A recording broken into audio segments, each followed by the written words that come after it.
আসসালামু আলাইকুম, সবাই কেমন আছেন? নিশ্চয়ই সবাই ভালো আছেন। আমি এই মুহূর্তে নীলফামারী সদর উপজেলার জামাতির বাজার নামক স্থানে একটি মাদ্রাসার সামনে বসে আছি, যেই মাদ্রাসার নাম দারুল উলুম হামিয়া সুন্নাহ মাদ্রাসা। এই মাদ্রাসায় আমাদের এখানে স্থানীয় এক ভাইয়ের নিজস্ব উদ্যোগে এখানে এই মাদ্রাসাটা গত বছরের 2023 অক্টোবর মাসে এখানে প্রতিষ্ঠিত হয় এবং এই মাদ্রাসায় এখন অন্য ধরনের ইসলামিক কার্যক্রম এর পাশাপাশি বাংলা, ইংলিশ, অঙ্ক সব ধরনের শিক্ষা দেওয়া হচ্ছে এবং এটা একটি সম্পূর্ণ বেসরকারি এবং একজন ব্যক্তি উদ্যোগে এই প্রতিষ্ঠানটি তৈরি করছেন। আমরা আজকে শুনবো কিভাবে এই মানুষটি এই জায়গাটাতে নিজেকে দাঁড় করালেন, কিভাবে ইসলামের সেবায়, ধর্মের সেবায় এবং কিভাবে এই এলাকার স্থানীয় যেসব মানুষ আছে এবং ছোট ছোট বাচ্চা আছে তাদেরকে তিনি হচ্ছে এই পড়াশোনার সাথে যুক্ত করলেন এবং কিভাবে তিনি এখানে বাংলা, ইংলিশ এবং অন্যান্য জিনিসগুলোকে একই সাথে ইনক্লুড করতেছেন সেই বিষয়টা তাদের কাছে জানবো। এখানে বিভিন্ন ধরনের বাচ্চার সাথে আমরা কথা বলবো, পাশাপাশি জানবো যে তারা কিভাবে এই জিনিসটাকে শিখতেছেন, তারা কিভাবে নিচ্ছেন, স্থানীয় যেসব মানুষ আছে এবং এই বাচ্চারা তারা কিভাবে বাংলা, ইংলিশ এবং অঙ্ক, আরবির পাশাপাশি তারা শিখতেছেন এবং সেখানে তারা কিভাবে তারা রেগুলার এখানে আসেন, কি পরিস্থিতি সেগুলো বিষয়গুলো শুনবো। তো আমরা এখানে প্রথমে হুজুরের সাথে কথা বলবো, হুজুরের কাছ থেকে জানবো তিনি কিভাবে, কি উদ্দেশ্যে এবং কিভাবে নিয়ে এটা যুক্ত করলেন, এই প্রতিষ্ঠান তৈরি করলেন, দিনকে প্রতিষ্ঠিত করলেন এবং তার ফিউচার প্ল্যান কি, কিভাবে এই মাদ্রাসাকে নিয়ে উনি ভবিষ্যতে ভাবছেন সেই বিষয়ে ওনার কাছ থেকে জানবো। হুজুর আসসালামু আলাইকুম। ওয়ালাইকুম আসসালাম ওয়া রাহমাতুল্লাহি ওয়া বারাকাতুহু। ভালো আছেন? আলহামদুলিল্লাহ। তো হুজুর, আমি যেটা জেনেছি যে এই মাদ্রাসাটা প্রায় 1 বছরের কাছাকাছি হচ্ছে এবং 1 বছর একটু বেশি হচ্ছে প্রতিষ্ঠিত হওয়ার এখানে।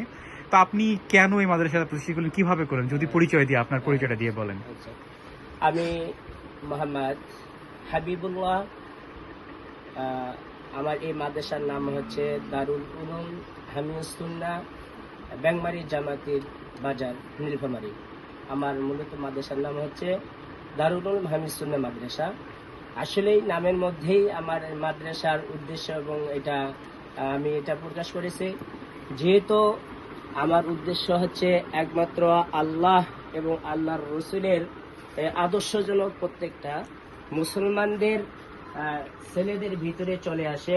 মূলত প্রত্যেকটা ছেলে মেয়ে যেন এরকম ভাবে কি করতে পারে, কোরআন এবং সুন্নাহর আলোকিত হয় এবং প্রত্যেকটা সন্তান যেন এরকম ভাবে দ্বীনি শিক্ষায় শিক্ষিত লাভ করে।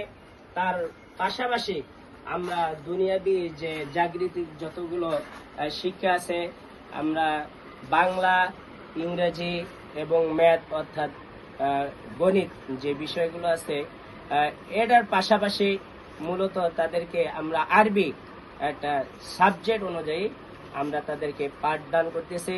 মূলত আমরা দেখা যায় যে প্রাইমারি সেকশনগুলোতে 5টা বছর আমাদের সন্তানগুলো লেখাপড়া করে, কিন্তু দেখা যায় নজরানা পর্যন্ত তারা কোরআনটা চালু করে পড়তে পারে না। তা আমার মূলত টার্গেট হচ্ছে জেনারেল শিক্ষার পাশাপাশি 5ম শ্রেণী পাশাপাশি যেন একটা আমাদের যে স্টুডেন্টগুলো আছে তাদেরকে আমরা পরিপূর্ণ মানে হাফেজ এরকম ভাবে যেন তৈরি করে দিতে পারি এবং কোরআনের প্রত্যেকটা জায়গা থেকে যেন নজরানা সে পড়তে পারে, এই লক্ষ্যে আমাদের এই প্রতিষ্ঠানটা আমরা চালিয়ে নেওয়ার জন্য চেষ্টা করতেছি। মূলত এই প্রতিষ্ঠানটা বাংলা এবং আরবি, ইংরেজি সমন্বয়ে আমরা ক্লাস 8 পর্যন্ত এবং ধারাবাহিকভাবে কিতাব বিভাগ। তো হুজুর, আপনার এই মাদ্রাসার বর্তমান যে স্টুডেন্ট সংখ্যা আছে সেটা কেমন? বর্তমান এখন এই মাদ্রাসার স্টুডেন্ট সংখ্যা হচ্ছে 170 জনের মতো। এবং আপনার এখানে মাদ্রাসায় যে স্টুডেন্ট যারা আছেন তারা কি আপনার হেফজতে কতজন আছে, কোরআন কতজন শুনছেন এবং কতগুলো স্টুডেন্ট আছে, সেগুলো কিভাবে আপনি ভাগ করতেছেন পড়াশোনাগুলোকে তাদের? হেফজ বিভাগে আমাদের ছাত্র সংখ্যা আছে প্রায় 30 জনের মতো এবং নজরানা বিভাগে আছে প্রায় 20 জনের মতো।